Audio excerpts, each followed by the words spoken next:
You may want to wait till you hear what I have to say before you clap too loudly. I'm not sure. 45 years ago this semester, I drove from Oklahoma City with my parents to Christian College to enroll and begin my freshman year in college. I came to Christian College because, first of all, we weren't called freshmen back then. We were juniors.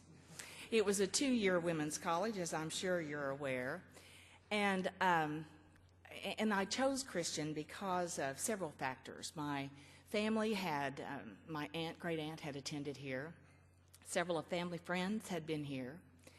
And I, at the ripe old age of 18, just wanted to get as far away from Oklahoma as my parents would allow. So my father, the story goes, took a compass and started in Oklahoma City and made a circle around the border states that were 500 miles or less, and he told me I could go to any college that was within that circle. Because, he said, I want to be able to be there to help you should you need me, and I need to be able to drive that in one day. Now, as I reflected on that, I thought, what a great dad. He wanted to be there for me. He wanted to make sure that if anything happened, boy, he was going to be coming to the rescue. But upon reflection, I wondered if maybe he thought, she's never going to make it. She'll be calling 3 weeks into it, needing to come home and be closer to people who speak Oklahoman rather than English. As I arrived on campus, I was welcomed by a group of students and faculty members who'd invested a lot of time in preparing a student orientation. I benefited from their efforts. Who would have thought? I had no idea when I got to campus what the efforts of others were going to mean to me in my life over the next 45 years. So I challenge you to think about what efforts are you making to be ready for this academic year and who might benefit from those efforts. During the early weeks on campus, I met women from all over the country. I attended classes taught generally by people who had, after their last names, the letters PhD or EDD. I never knew that was an unusual situation for a first-year college freshman, to be taught one-to-one by a highly qualified and dedicated teacher.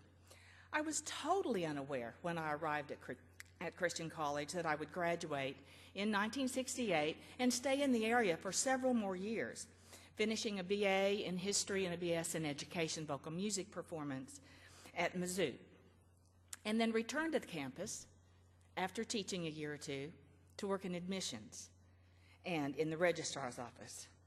Who knew? I thought I'd be at CC about a year, maybe get a husband, go home. If not, go home anyway.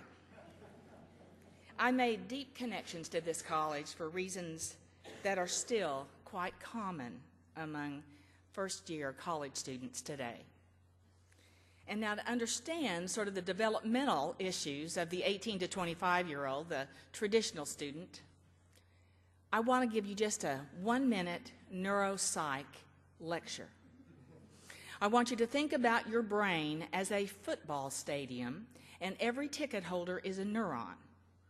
Now, your job is to figure out, during that critical time in gestation, when your neurons were lining up and trying to find their seats in your stadium, how many neurons actually got in their seats before kickoff? And did you get more left brain cells, home team, or more away, right brain cells, away team? And did you get a real solid stadium there? Do you have upper decks and skyboxes and, or are you like slap out Oklahoma, just a couple of bleachers around a pretty grassy field? Well, part of the work of developmental psychology is to understand what are we working with, not just in the students that you will meet in the next few weeks, but in what you have been gifted and given, specifically and uniquely to share in this community. So while all the lights were turning on in my cerebral cortex when I was 18 years old and turning 19 and 20 while I was here, I came under the influence of some very distinguished and wonderful people. Not all the faculty would be listed in that, but a vast, well, I did make a D in one class, I just have to admit. But it was absolutely the professor's fault.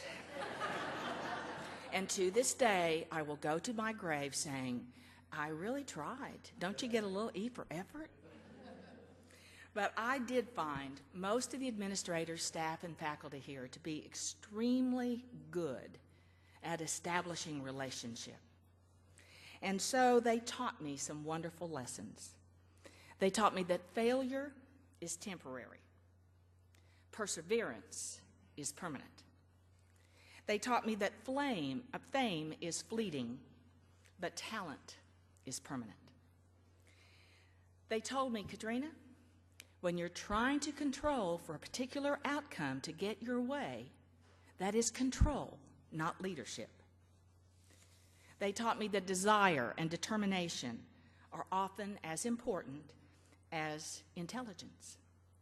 They also taught me that intelligence is different from achievement, that kindness and compassion are more valuable in the long run than judging, condemning, or punishing, and that character is more difficult to develop than you think, but it is well worth the effort.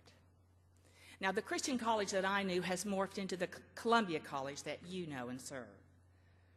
I had no idea during those difficult years from 68 to about 72, 75, as the college took on male students, as it went from a 2-year to a 4-year college, as we increased academics, as we increased faculty and retention numbers, and changed our name.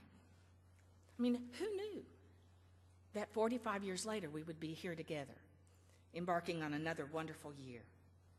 And look at all that has been achieved. You still continue to create an environment for learning, an environment, regardless of the location, here or in the extended studies area or online. The environment is for education and personal growth. And isn't that what college is really all about anyway? Now my primary connection with Columbia College is as an alumna or alumni. I did take Latin. I think it's alumna. Single female, right? Alumni would be plural. Thank you so much. I see my primary role as a storyteller. I want you to know my story. I want people all over the country to know what my life was like as a Christian college Kathy, or now as a Columbia College Cougar. Thank you for keeping that alliteration. That helps old people. I want to share my memories of my years in Columbia with anyone who's willing to listen. So that's why Norman, my husband, and I were thrilled to get an opportunity to drive in yesterday so that I could speak here this morning. And I'll tell my story even to a few unwilling listeners if I get trapped in an elevator.